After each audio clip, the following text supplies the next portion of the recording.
आपने भी यहाँ पर मौका मुआयना किया है, क्या दिशा निर्देश दिए गए हैं इस मामले में? ये खिमराजपुर गांव है। यहाँ पर सुबह जो पुलिस को इन्फॉर्मेशन प्राप्त हुआ, सबसे पहला तो ये था कि एक कमरे से बहुत भयंकर आग लगा हुआ है और कुछ लोग जैसे ही पहुँचते तो कुछ शव दिखाई दिए। इसके बाद पुलिस आई, तत्काल से जब मौका देखा गया तो डेड बॉडीज़ भी दिखाई दी। जो कमरा जल रहा था उसके पास में एक छोटी बच्ची का और उसकी माता का शव था और एक चारपाई पे राजकुमार जी जिनकी उम्र 55 वर्ष है और उनकी पत्नी की सांसें उस समय चल रही थी और इसके अलावा इनकी बेटी है, उनका जिसकी उम्र 25 वर्ष है, वो उनका शव दिखाई दिया। तो और तत्काल से पुलिस फोर्स को भी यहाँ बुलाया गया और जो आग लगा था उसको फायर टेंडर के माध्यम से बुझाया गया। जो भी आसपास में सिलेंडर वगैरह सारी चीज़ें रखी थी उन सारों को हटाया गया और इसके बाद जो हमारी फोरेंसिक वगैरह सारी टीम थी वो भी तत्काल मौके पर पहुंची है और जिनकी सांसें चल रही थी कुसुम, उनकी उम्र 50 वर्ष है, उनको तत्काल से हॉस्पिटल ले जाया गया क्योंकि मौके पर आग भी लगा था और सिलेंडर या अन्य कोई ज्वलनशील वस्तु हो सकती थी। तो तत्काल से ऐसी स्थिति में जितनी भी बॉडीज़ थी उन सबको हम लोगों ने पीएम हाउस भेजा है प्रयागराज में और यहाँ मौके पर सारी चीज़ों का ब्रीफ कर लिया गया है। पुलिस की जितनी टीम थी उसने अपनी जांच की है और इनके परिवार में सुनील है जिनकी उम्र 30 वर्ष है, वो है इस जिंदा हैं और एक बच्ची जिसकी उम्र 5 वर्ष ये जिंदा है और पुलिस की 5 टीम बनाकर उस पर कार्रवाई की जा रही है। सुनील भी इस पर काफ़ी सहयोग कर रहे हैं कि जहां पर भी शक है उनको तत्काल से बता, तो वहाँ हमारी जो टीम है वो दबिश भी दे रही है और अभी तक कोई भी आपसी रंजिश की बात सामने नहीं आई। उनके परिवार दोनों तरफ से बात किया गया है, कोई रंजिश की बात सामने नहीं आई है और रंजिश की संभावना कम नज़र आती है। बाकी जो घटना कारित की है वो संख्या में 2 या 3 व्यक्ति या ज़्यादा हो सकते हैं। पुलिस सारी चीज़ों की जांच तहकीकात कर रही है और इसको जल्द ही वर्कआउट किया जाएगा।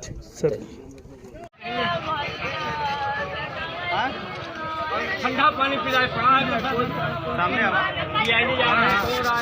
अरे यार सामने इधर आवा ये बाइक जज सब जने वही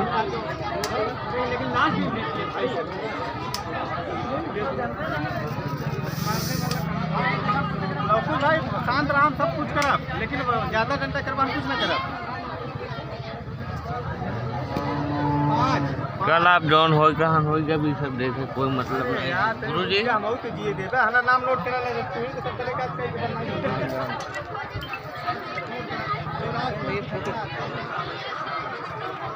फोटो खींचना कर रहे हैं तेरे कैसे कोई दुश्मनी नहीं रही इनसे नदिया में बैठे ना कोई बैठे देख रहे हैं।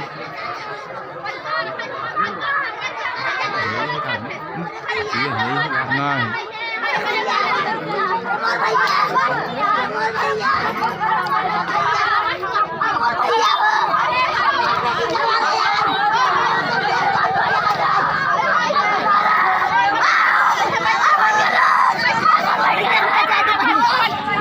ये प्रकरण थाना थरवई ज़िला प्रयागराज का है। इसमें आज सुबह करीब 5:30 बजे पुलिस को सूचना मिली थी कि एक घर में करीब 4-5 लोग मृत अवस्था में हैं। ये सूचना पे तत्काल पुलिस टीमें, फील्ड यूनिट, डॉग स्क्वाड, आला अधिकारी सब मौके पे पहुँचे।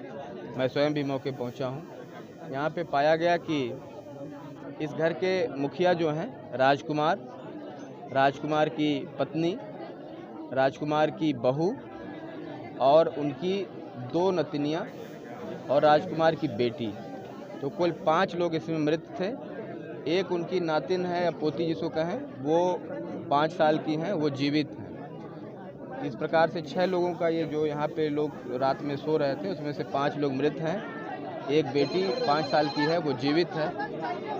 उससे पुलिस उसको संभाल रही है और आगे की कार्रवाई कर रही है। मौका मुआयना जब किया गया तो ये पाया गया कि घर के एक बेडरूम में आग भी लगी हुई थी जिसको दमकल के द्वारा बुझाया गया। अभी ससुराल पक्ष वाले जो उसमें मृतका है सविता, ससुराल पक्ष वाले और इनके घर के पक्ष वाले, इनके पति वगैरह यहाँ पे पहुँच गए हैं, उनसे बातचीत की जा रही है वो जो भी तहरीर देंगे तत्काल ही उसको मुकदमा में कन्वर्ट किया जाएगा, दर्ज किया जाएगा। पूरे प्रकरण में 7 टीमें बनाई गई हैं। 7 टीमों को अलग अलग काम दिए गए हैं। फील्ड यूनिट और डॉग स्क्वाड ने भी सबूत इकट्ठे कर लिए हैं। बॉडी का पोस्टमार्टम के बाद भी तमाम चीज़ें निकल के सामने आएंगी कि मृत्यु कैसे कारित की गई, जो भी उनके साथ हुआ वो सारी चीज़ें क्लियर हो जाएंगी। जो भी तहरीर मिलेगी उसके आधार पे और अन्य साक्ष्यों के आधार पे इसमें कड़ी कार्रवाई की जाएगी। किसी भी दोषी को कतई बख्शा नहीं जाएगा। किस तरह का वेपन इस्तेमाल किया गया है हत्या में? चोटों को देख के लग रहा है कि डंडे की चोटें हैं, लेकिन पोस्टमार्टम में वो चीज़ क्लियर हो कोई जाएगी। शार्प गला काटने की नहीं, ऐसी घटना नहीं है। डंडे से मारा गया, पीट के मारा गया? डंडे का चोट सिर पर है, जी। वो चीज़ें पोस्टमार्टम में और क्लियर हो जाएंगी। बहू या लड़की से कोई रेप की भी आशंका है कुछ ऐसे, जिस तरह कपड़े अस्त व्यस्त थे? इसका पोस्टमार्टम के बाद ही कुछ कंफर्मेशन करा जा सकता है। पैनल से पोस्टमार्टम कराएंगे, वीडियोग्राफी में कराएंगे, ताकि कोई सबूत छूटे नहीं और पूरी प्रक्रिया पारदर्शी रहे।